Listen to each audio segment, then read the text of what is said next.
A very good day to you, your friend Fanyamambo Kinuthia, and as usual, straight to the point. Kabla tufike hapo, watu wa tutam kujeni hapa. Watu wa tutam ndio wanakanga hizi roza kwanza hapa mbele. Hao ndio watu wa tutam, hii video ni yenu, mkae hapa karibu. Pana kaa huko nyuma kwa klasi ya Fanyamambo. Now, quick one. I'm holding something here. It's called the Government-Owned Enterprises Act. Government-Owned Enterprises Act of 2025. Now, on the 21st of November 2025, your president, Watu wa Tutam, alipitisha one of the most, I would say the most heinous acts of parliament that has ever been created in this republic. Na hii kazi alisaidiwa na John Mbadi.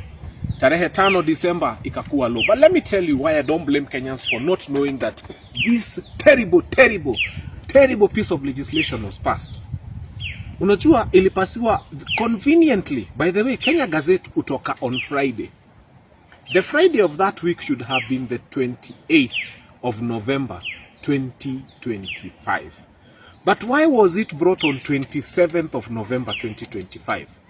Because on the 27th of November 2025, mimi na wewe tulikuwa wengine wako mbele, wengine wako Malava. Wale walikuwa mbele walikuwa nasema wa mudhende. Wengine walikuwa nasema ni okunywa mudhende mui. Unakumbuka hizo story? Kila mtu was engrossed in by elections.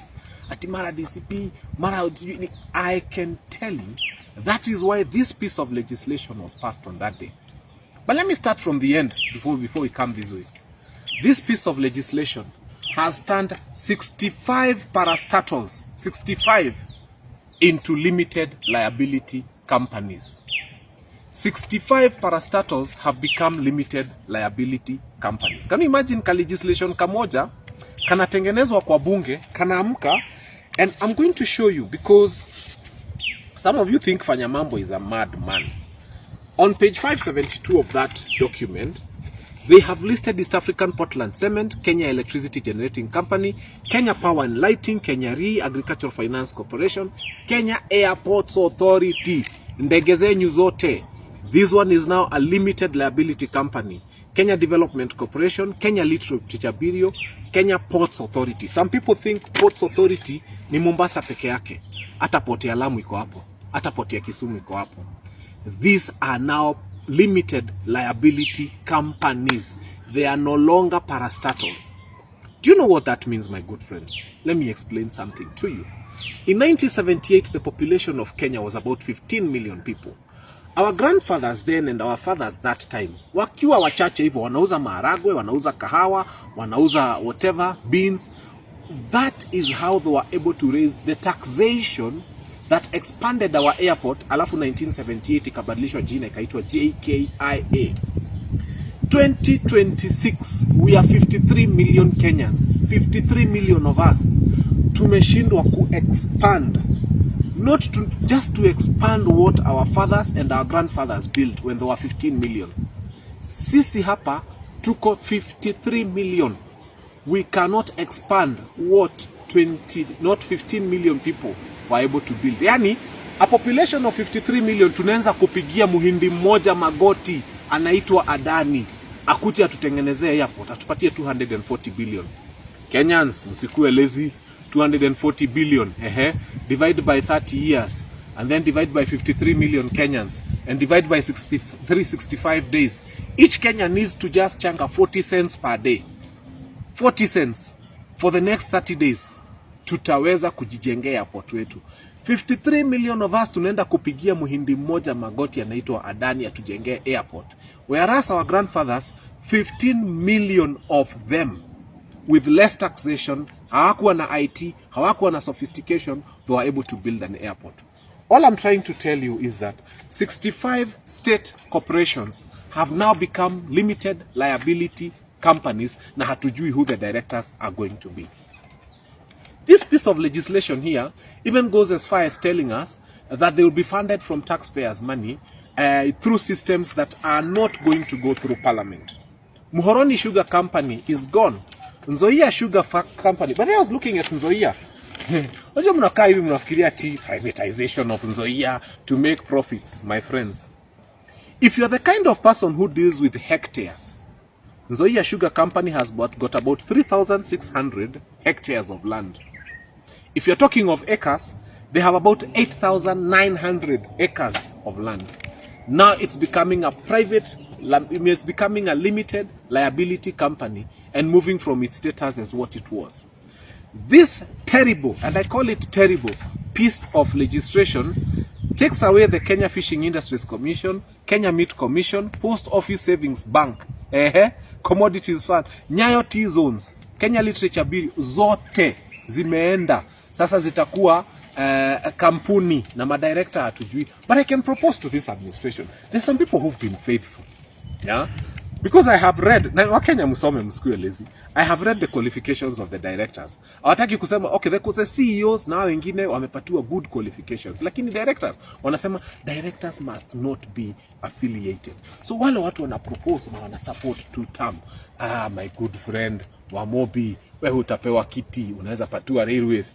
A good friend Modegu huyu wa Embu. That one we can recommend that apatiwe Kenya Meat Commission. Kawajiko is a good person. He smiles very nice. He's a good person. He has supported this administration. He can be made a director. Maybe apatiwe, tumpatie gani?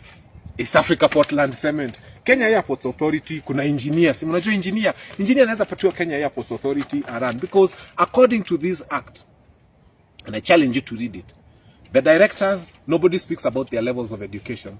The only places they speak of levels of education are the CEOs. The Minister for Finance has been given sweeping powers over these 65 parastatals. Leo niliwaambia hii kitu itakuwa ni phase 1. Hii ni part 1 ya hii kitu. Tutakuwa tunaongelelea hii bill, tunaichambua pole pole. But today I wanted to just introduce to you the Kenya Government Owned Enterprises Act of 2025 ambayo ilipitishwa na ikagazetiwa when we were discussing wa Mudhende Mui and all the by-elections that were happening around that time. It was very timely. In fact, on the day that this thing was gazetted, it was now on the 5th of January. Do you know what Kenya was doing on the 5th of January? I can tell you. The president had gone to the US.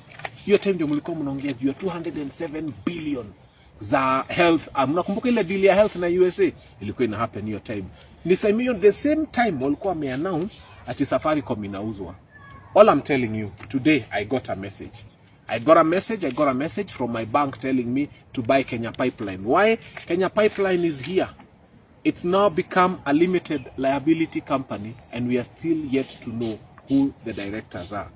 65 state parastatals. But the last thing I'm going to say, and the very last thing, is the powers that this terrible piece of legislation has conferred upon itself. Imagine haka kitu kamejipatia powers. Powers za kurepeal acts of parliament. Nitawasomea tu kamoja wa Kenya msichoke. Niliwaambia video ya leo si yule mtu akona haraka. Kama uko na haraka unaenda, lakini tulisema watu wa two term wakae hapa hivi ndio wakifaint. Watu wa one term mnawapulizia, mnawaambia jipeni moyo.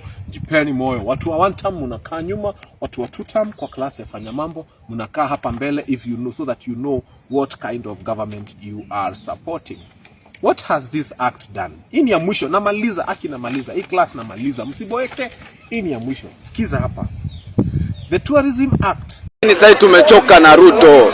Yaani tumechoka. Motherfucker. Kama ni Ruto tutaki president wake bana. Hakuna kazi. Yaani tunakula msoto.